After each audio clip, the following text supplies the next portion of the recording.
of deep and wide breadth. So we ran 2 test dinners so far. The first test dinner, the question was asked, who do you think the most important person of our generation is? And the first person to respond said Mark Zuckerberg of Facebook. Conversation barely went there. And from there, it just expanded and went beyond to the impact of siblings on growing up, guns and violence in different cultures.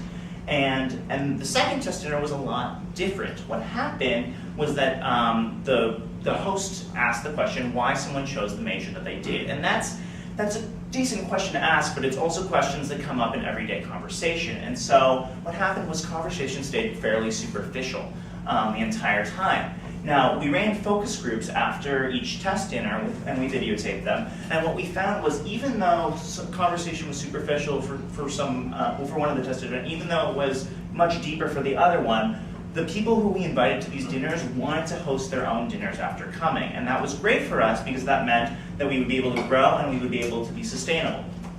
Now, the other thing that we found is the idea of the spark, and this is the question the host leads off with. Deep conversation doesn't happen out of the blue. It happens once in a blue moon.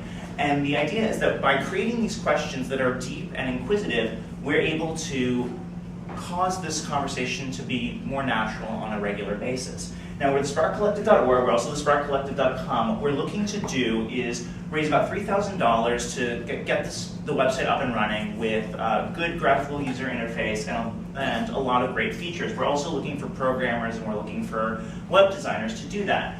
The other thing we're trying to do is to expand beyond USC. Our long-term goals are to expand it to California and then to the US as a whole. So we're going to go to Cal, we're going to go to Stanford, UCLA, LMU. We're going to go all over the place, and we're going to create these Spark Collective Social Club organizations with their own executive boards at all these different schools, and they'll all use the common website. So that about wraps up what the Spark Collective Social Supper Club is. The most important thing to know is that it's small talk is good, but big talk is better, and that we're trying to bring great conversation and innovation to the table. Thank you.